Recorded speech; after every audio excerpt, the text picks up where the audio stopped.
Greetings. Greetings. Welcome, welcome, welcome to Terrific Thursday.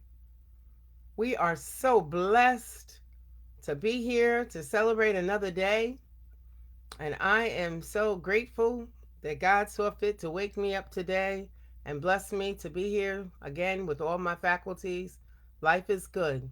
In the midst of the challenges, those of us that woke up today, we're blessed and we still have work to do. And I'm happy in my work to share stories with you. And so let's begin with my song. This little light of mine, I'm gonna let it shine. This little light of mine, I'm gonna let it shine. This little light of mine, I'm gonna let it shine. In the stories that I read every day. Welcome to Storytime with Dr. Helen Tinsley. I'm so happy to be here with you sharing stories. Children's literature has been my passion my entire life. I've always been a lover of reading and books.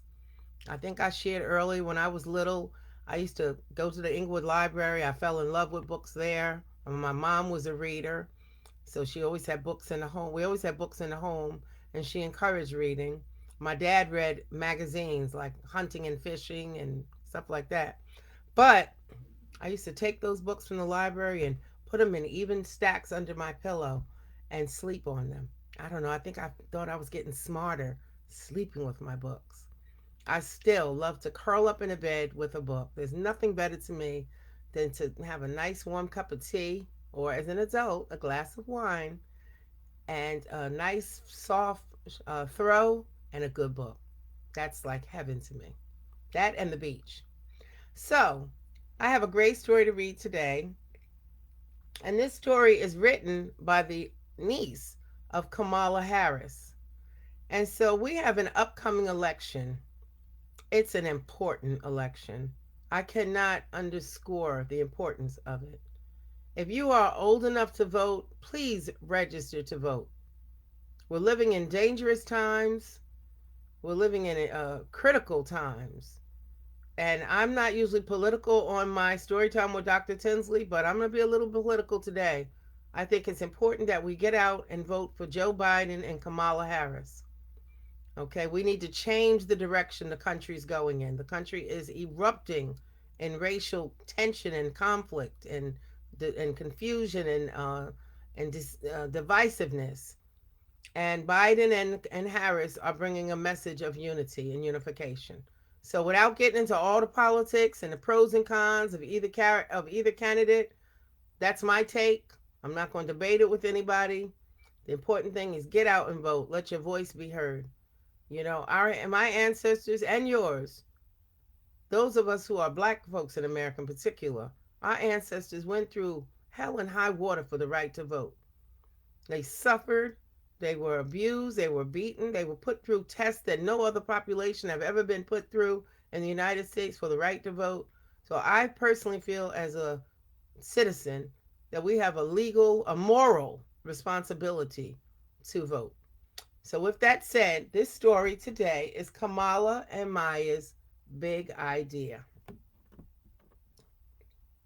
And it's written by Meena Harris, who is the niece of Kamala and the daughter of Kamala's sister. And it's illustrated by Ana Ramirez Gonzalez. Excuse me. Kamala and Maya's Big Idea. You know what should be out there? Kamala asked her sister Maya. Us, said Maya. A slide, said Kamala. And a swing, Maya added. A playground, they shouted together. Kamala and Maya had an idea. It was a very good idea and a very big idea. They were going to need help.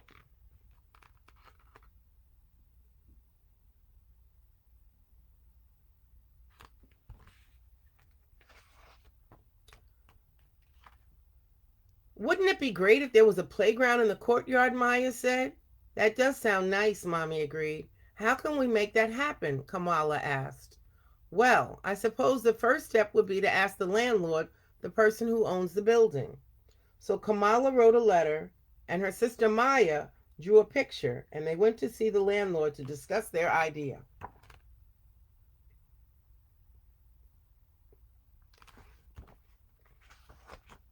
The landlord thought about it for less than a second. I don't think so, no. That was not the answer they wanted, but they weren't ready to give up. That night, the sisters tried to think of ways to turn a no into a yes. Oops, there you go.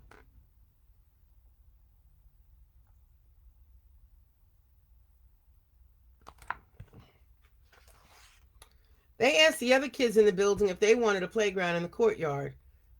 Did they? Of course they did, and they had ideas too. Let's have a teeter-totter and a basketball hoop and flowers. Kamala wrote a longer letter, and they went to see the landlord together. Dear landlord, right now the courtyard of our building is empty and no one uses it. If there were swings, kids could fly high. If there was a sandbox, kids could build. If there was a slide, kids could go so far so fast. Can you build it, please?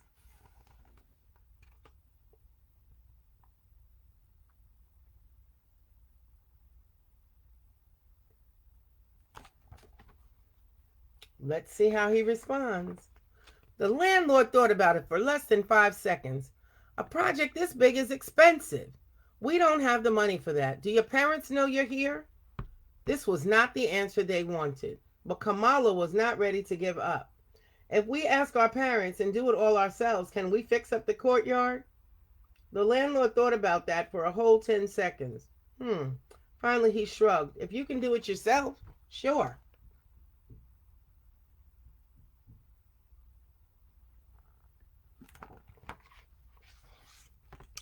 This wasn't exactly the answer they wanted, but it was a start. The kids all spoke to their parents about their ideas for the courtyard. They hung up posters and knocked on neighbors' doors. But they got the same answer from everybody. I'm sorry, wow, that is a big job. Wish I could help. Which they knew meant no, no, no.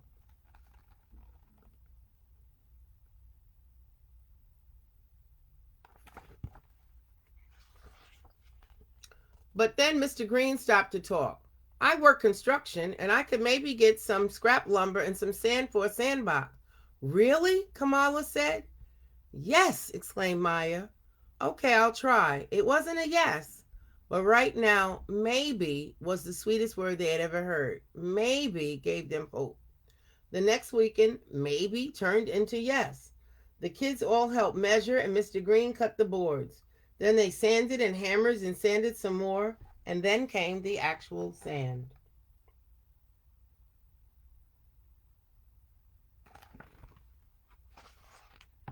They were all thanking Mr. Green when Mr. Lopez stopped to talk. I work at a garage.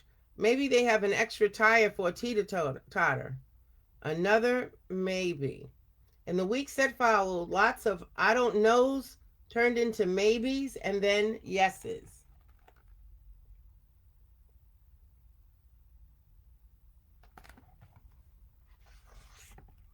No one could do everything, but everyone could do something. Kamala and Maya wanted everyone to celebrate the new playground, so they made another big poster inviting their neighbors to a potluck party.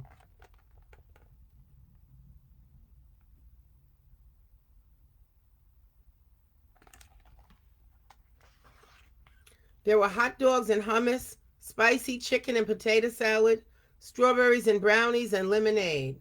Mrs. Flores set up a sprinkler for the kids to run through. Mr. Green brought the music.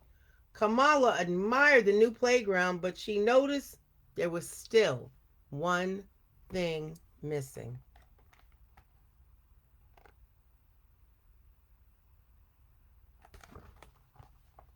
I wonder what it was. For you boys and girls listening, what do you think was the missing thing? We saw a lot of things, so let's see. No one knew how to make a slide, but Mrs. Flores knew where they might buy one. I teach at Emerson Elementary, and they are redoing their playground. Maybe we could buy the old slide. This was a different kind of maybe. How can we afford that maybe? But now everyone was trying to find a way to turn that maybe into a yes. These brownies are delicious. Maybe we can have a bake sale. Maybe we can all bring toys and books and have a sidewalk sale.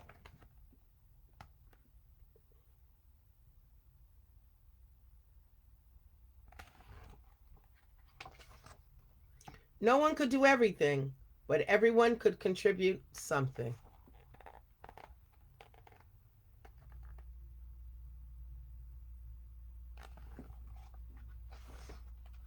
When the slide arrived at last, Maya and Kamala got the first ride. The landlord was impressed. I want to shake your hands, girls. You did a good job. You all did a good job.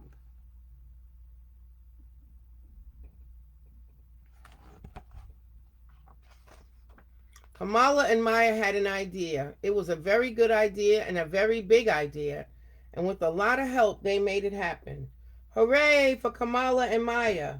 Hooray for the Purr sisters. What's next, Kamala? Kamala, looking up, said, I'm wondering what the view is like from the roof.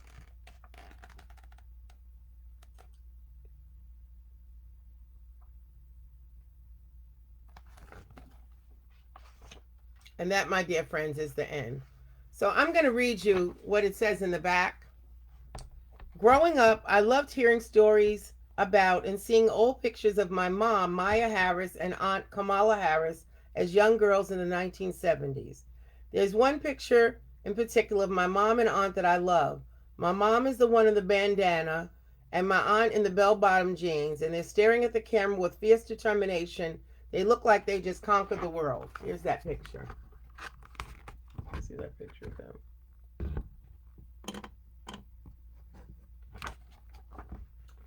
That's how I perceived them when I was younger. As I've gotten older, it's only become more true. They would go on to achieve great things, both as public interest lawyers dedicated to improving their communities. They always made sure I knew I could do anything too. A specific anecdote from their childhood always stuck with me. How they worked together to turn the unused courtyard in their apartment building into an area for kids to play. It was an early lesson in the power of organizing, an example of what my grandmother, Kamala Harris, a scientist and civil rights activist, always reminded us each of us has a part to play, no matter how small. By the time I had 2 daughters myself, I knew I had to write a book inspired by that story. This picture book is based on those events, but it incorporates fictional characters and details that draw on my own imaginative interpretation of what happened. I wanted to memorialize it not only for my girls, but also for children across the world. I was so lucky to grow up with such strong female role models, my grandmother, my mother, and my aunt. I hope this book inspires a new generation of activists to know that they can be effective agents of change if they think creatively, engage their communities, and never, ever give up. And you can see the pictures. That is, oops. Well, I'm not doing too good showing these. That's Kamala in the middle. And that is the story of Kamala and Maya's big idea. And now fast forward, Kamala Harris is the Democratic nomination, has the Democratic nomination for Vice President of the United States. Get out and vote. Voting is very, very important. So I hope you enjoyed this story today. Kamala and Maya's Big Idea, written by Meena Harris. And have a wonderful evening. And be well and be safe. It's supposed to be a tornado watch in 8 counties in New Jersey this evening. So those of you be mindful. I have my rechargeable light bulbs in case something happens. You got to be prepared. That was the old Girl Scout motto. So in the meantime, enjoy your day. Have a wonderful, wonderful evening. And I will see you again tomorrow. Hi, Aunt Carol, and hi, Carlton. Nice to see y'all again. Peace.